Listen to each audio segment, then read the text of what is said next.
నమస్తే శ్రీనివాస్ గారు. నమస్తే అజయ్ గారు. శ్రీనివాస్ గారు, బలహీనంగా ఉన్నాం, ఓపిక లేదు, చాలా నిస్సత్తువుగా ఉంది. ఇలాంటి మాటలు యాజ్ ఎ డాక్టర్గా మీరు రెగ్యులర్గా వింటుంటారేమో బహుశా. అసలు వీటికి కారణాలు ఏంటండి? ఎందుకంటే తినే ఆహారం తింటూనే ఉంటాం, తీసుకునే పోషక విలువలు కానీ అవన్నీ చాలా జాగ్రత్తగా క్యాలిక్యులేటెడ్గా తీసుకునే వాళ్ళకు కూడా ఇలాంటి సమస్యని ఫేస్ చేస్తూ ఉంటారండి. చాలా అనీజీగా అనిపించేది, అంటే చెప్పే విధానంలో తేడా ఉంటుంది. అనీజీగా ఉందని, అసలు ఓపికే ఉండట్లేదు, ఏమీ చేయలేకపోతున్నామని. ఎందుకు ఈ ప్రాబ్లం ఫేస్ చేస్తామంటారు?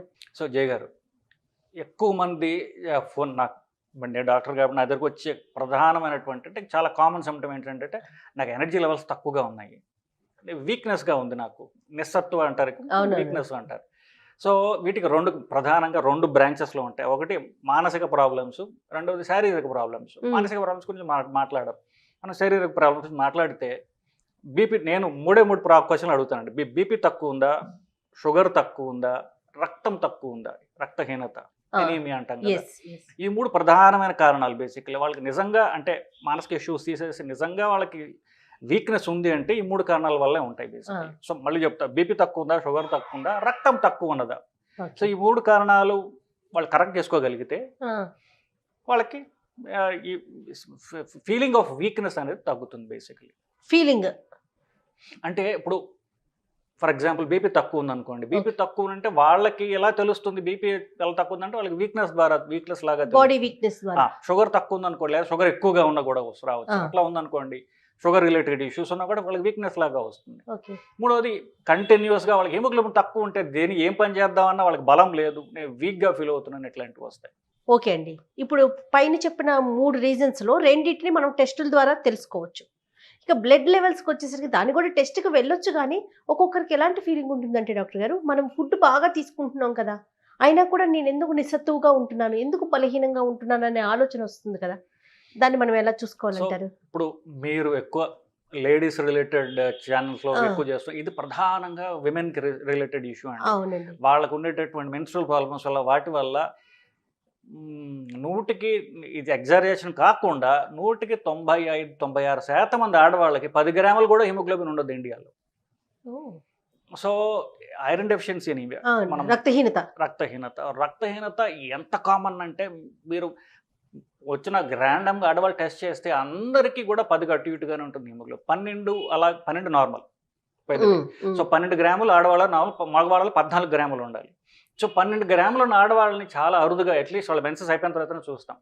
ఈ మెన్సెస్ ఉన్న పీరియడ్స్లో చాలామందికి 10, 9, 8 అట్లా ఉంటుంది. ఇంకా తక్కువ చాలాసార్లు చూసి 2, 3 కూడా చూశాను నేను. కానీ డాక్టర్ గారు, ఇప్పుడు పీరియడ్స్ అయిపోయిన తర్వాత మళ్ళీ బ్లడ్ లెవెల్స్ అనేవి పెరగవండి, ఆ పర్సంటేజ్ అనేది పెరగదా? ఇప్పుడు ఆ టైంలో తగ్గినా, బై బ్లీడింగ్ ద్వారా మనకి తగ్గినా కూడా అయిపోయిన ఒక 1 వీక్కి అట్లా అది ఇంప్రూవ్ అవడానికి అవకాశం ఉండదా? అవుతుందండి, కానీ ప్రాబ్లం ఏంటంటే కొన్ని ఏళ్ల తరబడి వీళ్ళు పరీక్ష చేసుకోరు. వాళ్ళకి అంటే మైల్డ్ వీక్నెస్ ఇట్లాంటి వాళ్ళు సహజంగా నాకు నార్మల్ కాబోలు అనుకుంటూ ఉంటారు. సో ఏళ్ల తరబడి అలాగా వాళ్ళకి తగ్గుతూ ఒక పాయింట్కి వచ్చేసరికి బాగా వీక్నెస్ వస్తుంది వాళ్ళకి. ఇంకా నా పనులు నేను చేసుకోలేకపోతున్నాను, ఆయాసం వస్తుంది, వీక్నెస్గా ఉంది. ఆ టైంలో డాక్టర్ దగ్గరికి వెళ్తారు. డాక్టర్ వెళ్ళేసరికి పరీక్ష చేస్తే బాగా బ్లడ్ లెవెల్స్. అయితే దీనికి సొల్యూషన్గా బి కాంప్లెక్స్ అనేది ఎక్కువగా వింటూ ఉంటాం. బి కాంప్లెక్స్ అనేసరికి ఐరన్ అండ్ జింక్ కాంబినేషన్ కదా. అంటే ఇప్పుడు హార్ట్ కంప్లైంట్ ఉండొచ్చు, లేకుంటే షుగర్ లెవెల్స్, బీపీ లెవెల్స్, లేకపోతే రక్తహీనత, వీటి వల్ల మనము వీక్గా అవుతాం అనుకుంటున్నాం కదా. బి కాంప్లెక్స్ అనేది ఎవరైనా వాడొచ్చా? సో ఇదండి, ఇప్పుడు ముఖ్యంగా మీరు ఏ మెడికల్ షాప్లో చూసినా, ఏ డాక్టర్ ప్రిస్క్రిప్షన్ చూసినా బి కాంప్లెక్స్ రాయకుండా ఏ డాక్టరు ఒక్క ప్రిస్క్రిప్షన్ కూడా రాయడు. బేసికలీ ఏ ప్రాబ్లం ఉన్నా పేషెంట్ వీక్నెస్ అనే చెప్తాడు. పేషెంట్ వీక్నెస్ అని చెప్పగానే బి కాంప్లెక్స్. సో మన వీధిలో ఉన్న ఆర్ఎంపీ దగ్గర నుంచి మీరు కార్పొరేట్ హాస్పిటల్లో ఉన్న డాక్టర్ దాకా అందరూ రాసేది బి కాంప్లెక్స్. ఇంతమందికి బి కాంప్లెక్స్ డెఫిషియన్సీ ఉంటుందా అనేది question basically. So one of the most abused tablets ఏంటంటే బి కాంప్లెక్స్. నిజం అంటే బి కాంప్లెక్స్ రక్తంలో తగ్గితే మీరు బి కాంప్లెక్స్ ఇవ్వాలి. మీరు రక్తహీనత ఉంటే మీరు ఐరన్ క్యాప్సూల్ ఇస్తారు కదా. ప్రాబ్లంకి సొల్యూషన్ అంటే ఏది తగ్గితే దాన్ని పెంచండి. బి కాంప్లెక్స్ తగ్గింది అని మీరు ప్రూవ్ చేయగలిగితే, రక్తంలో మీరు మెజర్ చేసి చెప్తే అప్పుడు మీరు బి కాంప్లెక్స్ ఇవ్వండి. సో అసలు పేషెంట్ వీక్నెస్ అనగానే బి కాంప్లెక్స్ రాసేయటం అనేది సర్వసాధారణం అయిపోయింది. మనం హైదరాబాదే కాదు, మీరు ఇక్కడ మొదలుపెట్టి మీరు పెరిఫరీ చిన్న పల్లెటూరు దాకా పోండి, అందరూ రాసే ట్యాబ్లెట్ బి కాంప్లెక్స్, అందరూ మింగే ట్యాబ్లెట్ బి కాంప్లెక్స్. వచ్చి అడుగుతారు, సార్ నాకు వీక్నెస్ ఉంది బి కాంప్లెక్స్ రాయండి అంటారు పేషెంట్లు. సో అంత సర్వసాధారణం అయిపోయింది. బేసికలీ మీకు బి కాంప్లెక్స్ తగ్గిందా లేదా అని మీకు తెలుసా, తెలియకుండా ఎందుకు వాడుతున్నారు అనేది ఇప్పుడు ఇష్యూ బేసికలీ. ఇప్పుడు మనకి బ్రాండెడ్ ఐటమ్స్ ఎలా ఉన్నాయో, సోపు అనగానే రిన్ అను లేకపోతే సంతూర్ అను, అట్లా హెల్త్ బాగోలేదంటే బి కాంప్లెక్స్ అనే పరిస్థితికి అంటే వచ్చేసి పిల్లవాళ్ళు చాక్లెట్ తిన్నట్టుగా పెద్దవాళ్ళు బి కాంప్లెక్స్ మింగుతున్నారు. అది ఎలా తెలుసుకోవాలండి? ఇప్పుడు సామాన్యులు, మామూలు నార్మల్ పీపుల్ ఎలా తెలుసుకోవాలి? నేను ఇప్పుడు బి కాంప్లెక్స్ వాడాలనుకుంటున్నా, నేను ఏ కండిషన్లో వాడాలనే నాలెడ్జ్ని నేను ఎలా గెయిన్ చేసుకోవాలి? సో చాలా మందికి బి కాంప్లెక్స్ అవసరం ఉండదండి బేసికలీ. మోస్ట్ అంటే నార్మల్గా తినేటటువంటి ఫుడ్కి యాక్సెస్ ఉన్న వాళ్ళందరికీ కూడా, బేసిక్ పెరుగు మజ్జిగ తాగలేని వాళ్ళకి ఎవరికి కూడా చాలా మందికి బి కాంప్లెక్స్ అవసరం ఉండదు. ఓకే. సో అనవసరం లేకుండా మీరు ఎక్కువ తీసుకోవటం అనేది అది కామన్ ప్రాబ్లం అయిపోయింది బేసికలీ. సో ఇప్పుడు మీరు ప్రశ్నకి వస్తే ఎలా తెలుసుకోవాలి అన్నారు. సో ఇప్పుడు బి కాంప్లెక్స్ అనేది ఒక కాంప్లెక్స్ కదా, సో దాంట్లో 1 నుండి 12 వరకు నెంబర్లు ఉంటాయి, దానిలో 4 నెంబర్లు లేవు. సో 1 నుండి 12 దాకా మధ్యలో 4 నెంబర్లు లేకుండా 8 వైటమిన్స్ ఉంటాయి. 8 వైటమిన్స్ B1 B2 అలా రకరకాలు, B12 దాకా బేసికలీ. సో దీన్ని బి కాంప్లెక్స్ అన్నారు. వీటిలో ఒక్కొక్క డెఫిషియన్సీ వల్ల ఒక్కొక్క ప్రాబ్లం వస్తుంది. మామూలుగా హెల్తీ ఉండే వల్ల జనరల్గా ఉండదు. Special circumstances, for example alcohol తీసుకునేవాళ్ళు, హెచ్ఐవి వ్యాధిగ్రస్తులు, లేదా ఏ కారణం చేతన పొట్ట తీసేయబడ్డ వాళ్ళు, అంటే ఇప్పుడు లావుగా ఉండి బేరెట్రిక్ సర్జరీ చేయించుకోవడం, పప్పు బాగా ఒక 20-25 ఏళ్ళ క్రితం ఏంటంటే అల్సర్ ఉంటే పొట్ట ఆపరేషన్ చేసేవాళ్ళు, లేదా ఎలాంటి ఆపరేషన్ అయినా పొట్టకు జరిగినట్లయితే కనుక ఆపరేషన్ ఉన్నవాళ్ళు, ఇట్లాంటి వాళ్ళకి మాత్రమే బి కాంప్లెక్స్ డెఫిషియన్సీ ఉంటుంది. అంటే ఇప్పుడు డెలివరీ టైంలో సర్జరీలు, ఐ మీన్ సి సెషన్కి వెళ్ళిన వాళ్ళకి కూడానండి సర్జరీ అంటే? లేదండి, అంటే పొట్ట అని చెప్తున్నాను. స్టమక్ అవసరం, బి కాంప్లెక్స్ అబ్జార్ప్షన్కి అవసరం అన్నమాట. తిన్న బి కాంప్లెక్స్ రక్తంలో పోవాలంటే స్టమక్ అవసరం. సో అది ఏ చేతనైనా వాళ్ళు తీసేయబడదు. ఫర్ ఎగ్జాంపుల్ బేరెట్రిక్ సర్జరీ అనుకోండి, బరువు తగ్గడానికి అందరూ బేరెట్రిక్ సర్జరీ చేయించుకుంటారు. దానిలో స్టమక్లో ఒక భాగాన్ని కట్ చేసేస్తాడు డాక్టర్, స్టమక్ సైజుని తగ్గించేస్తాడు. సో మనకి బి కాంప్లెక్స్ అబ్జార్బ్ అవ్వడానికి కావాల్సిన న్యూట్రియంట్స్ దానిలో ఉండవు. అప్పుడు మనం వాళ్ళు మింగాలి ట్యాబ్లెట్లు, వాళ్ళకి అవసరం, జబ్బుకు అవసరం. హెచ్ఐవి ఉన్న వాళ్ళకి, ఇమ్యూనిటీ తగ్గిన వాళ్ళకి అవసరం అది. అలాగే షుగర్ ఉన్న వాళ్ళకి అవసరం. ఇవి తప్ప నార్మల్ పీపుల్ నాకు ఎనర్జీ కావాలని చెప్పేసి బి కాంప్లెక్స్ మింగటం అనేది అది ఒక సైకలాజికల్ ప్లాసిబో ప్లాసిబో అంటాం. ప్లాసిబో అంటే మంత్రించి ఏదో ఇచ్చినట్టుగా అనమాట. ఇది ఇస్తే అంటే నమ్ముతాడు పాపం. సో ఇది వేసుకుంటే నిజంగా బలం వస్తుంది కాబోలు అనుకుంటే మింగుతుంటాడు తప్ప దానిలో నిజానికి బెనిఫిట్ ఏమీ ఉండదు. So coming back to point, మీరు అడిగారు ఇందాక ఎలా తెలుస్తుంది అని. ఇప్పుడు కొంతమంది అంటే జనరల్గా చెప్తున్నాం, ఒక్కొక్క వైటమిన్కి ఒక్కొక్క ప్రాబ్లమ్స్ ఉండొచ్చు. జనరల్గా స్కిన్ ప్రాబ్లమ్స్ ఎక్కువ ఉండొచ్చు. ఇక్కడ ఈ యాంగిల్స్ అంటారు, అంటే 2 పెదాలు కలిసే చోట పక్కన కొంతమందికి కొంచెం చిన్న చిన్న పుండ్లులాగా వస్తుంటాయి, యాంగులర్ స్టొమాటైటిస్ అంటారు. బేసికల్ అంటే ఇక్కడ ఈ నోటికి అటు ఇటుగా పుండ్లులాగా రావడం, స్కిన్ ప్రాబ్లమ్స్ రావడం, నెయిల్స్ అంతా ఊడిపోవడం, జుట్టు ఊడిపోవడం, కొంతమందిలో రక్తహీనత కూడా రావచ్చు. B12 deficiency. B12 తగ్గితే స్పెసిఫికలీ వాళ్ళకి బ్రెయిన్ నరాల ప్రాబ్లమ్స్ వస్తాయి. ఇవి ఎక్కువ ఆల్కహాల్ తీసుకునే వాళ్ళలో కామన్. ఇవి జనరల్గా మనకి ఏంటి సీరియస్గా వైటమిన్ బి కాంప్లెక్స్ తగ్గినప్పుడు వచ్చే సైన్స్ అన్నమాట.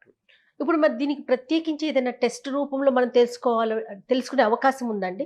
ఉందండి. సో ఇప్పుడు నిజానికి చాలా చోట్ల ఇది కూడా అవసరం లేకపోతే అందరికి చేసేస్తున్నారు. మీరు ఏం లేకపోయినా ఒక ప్యాకేజ్ అంటారు, ఈ ప్యాకేజ్లో రకరకాలవి అవసరం ఉన్నా లేకపోయినా, అంటే కొన్ని హాస్యాస్పదంగా ఉంటాయి. ఆడవాళ్ళకి టెస్టోస్టెరాన్ పరీక్ష చేయడం, మగవాళ్ళకి ఎస్ట్రోజన్ పరీక్షలు చేయడం, ఇట్లాంటి హాస్యాస్పదమైనటువంటి టెస్టులు చేస్తున్నారు. ఆ టెస్టులో భాగంగా బి కాంప్లెక్స్ కూడా టెస్ట్ చేస్తున్నారు, B12 టెస్ట్ చేస్తున్నారు. మంచా చెడ వేరే విషయం. నిజంగా చెప్పాలంటే B12 అనేది పూర్తిగా ఎగ్ కూడా తీసుకోకుండా, పాలు కూడా తాగకుండా ప్యూర్ వెగాన్స్ ఉంటారు, వాళ్ళలో మాత్రమే కామన్ అండి. ఇప్పుడు చాలామంది వెజిటేరియన్స్ కూడా పాలు తాగుతారు. సో కనీసం పాలైనా తాగే వాళ్ళలో B12 తగ్గడం అనేది అరుదు, less common.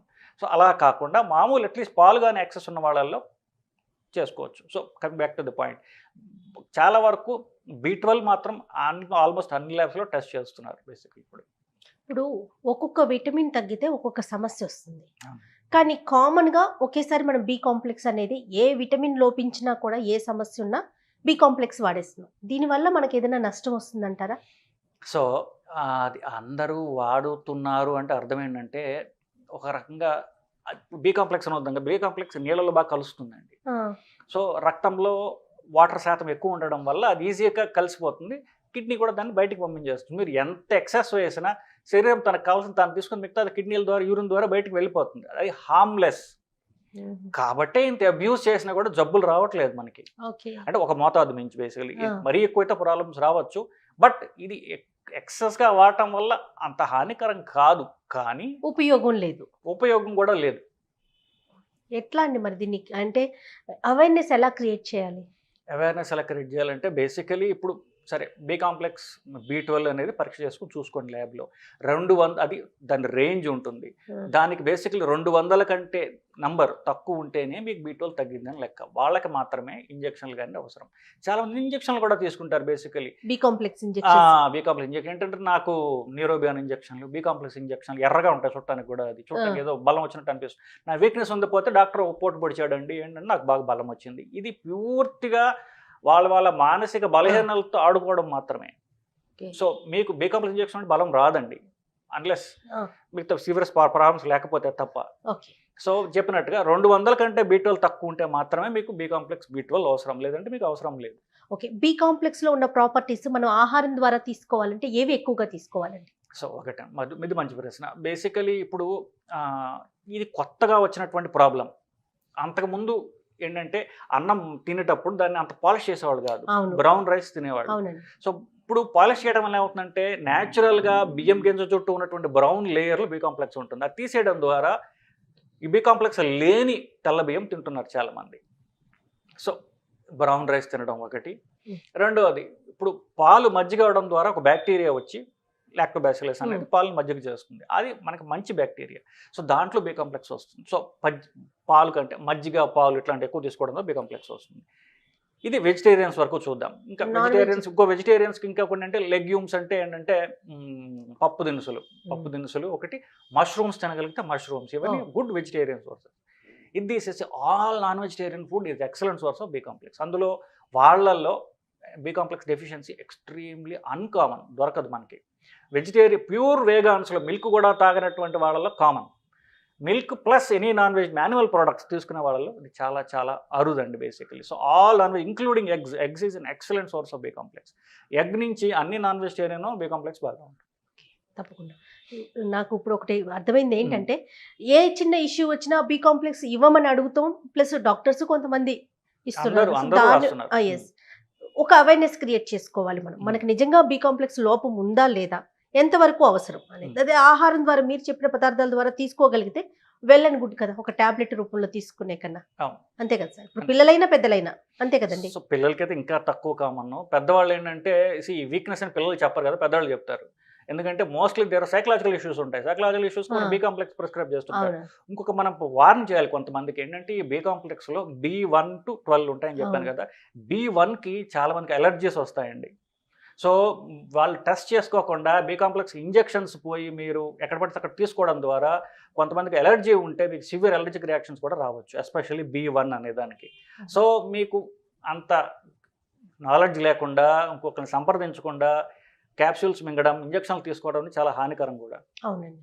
So B complex చాలా ఈజీగా మనకు దొరికేస్తుంది, మనందరికీ తెలిసిన డ్రగ్ కదా.